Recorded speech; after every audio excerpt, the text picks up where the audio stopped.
अखेर बांगलादेशाने भारतातून कांदा आयात करायला परवानगी दिली आहे।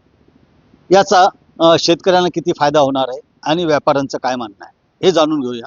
माझ्यासोबत बोलण्यासाठी शेतकरी आणि व्यापारी आहे।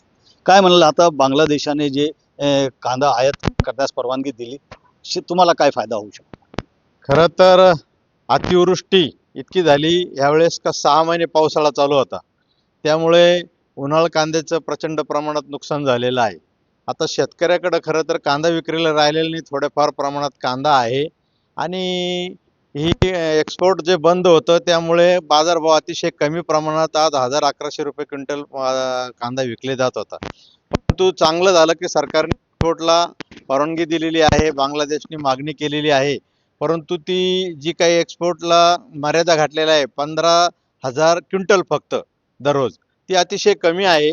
कारण महाराष्ट्रामध्येच खरं तर मोठ्या प्रमाणात कांदा पिकला जातो आणि ही मर्यादा ही जास्त वाढून द्यावी आणि जास्त वाढून दिल्यामुळे निश्चितच शेतकऱ्यांना त्याचे 2 पैसे पदरात पडतील अशी आम्ही अपेक्षा करतो। यासाठी केंद्र सरकारने, वाणिज्य मंत्रालयाने जास्तीत जास्त शेतकऱ्याचा माल एक्सपोर्ट कसा होईल याकडे लक्ष द्यावे अशी आमची विनंती आहे आणि अपेक्षा आहे। एक व्यापारी म्हणून आपण काय म्हणाल, का कुठे कुठे कांदा आपण निर्यात करतो आणि बांगलादेशाची परिस्थिती कशी होती?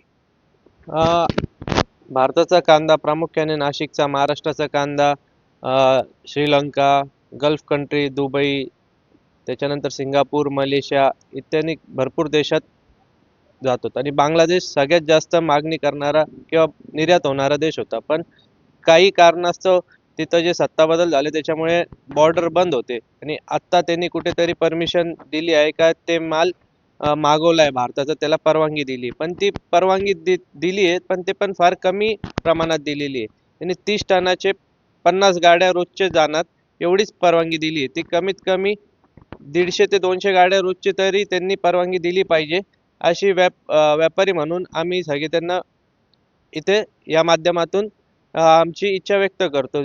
जर का त्यांनी हीच मर्यादा जर का वाढवली तर याचं 100% शेतकऱ्यांना, व्यापाऱ्यांना, सगळ्यांना याचा फायदा होईल, मोठ्या प्रमाणात फायदा होईल। एकूणच आपण बघितलं असेल तर गेल्या सत्ता परिवर्तनानंतर जी आयात थांबलेली होती ती आता सुरू झालेली आहे, मात्र ती फार कमी आहे। कारण जेवढी रोज आयात केली जाते तेवढा फक्त एका बाजार समितीत कांद्याची आवक होते। त्याच्यामुळे केंद्र सरकारने हस्तक्षेप करून आणि बांगलादेशाला विनंती करून का त्यांनी कांदा आयातीची मर्यादा वाढवावी, जेणेकरून कांद्याचे भाव सुधारतील आणि त्याचा फायदा शेतकऱ्यांना होईल। बबू शेख, न्यूज 18 लोकमत, मनमाड।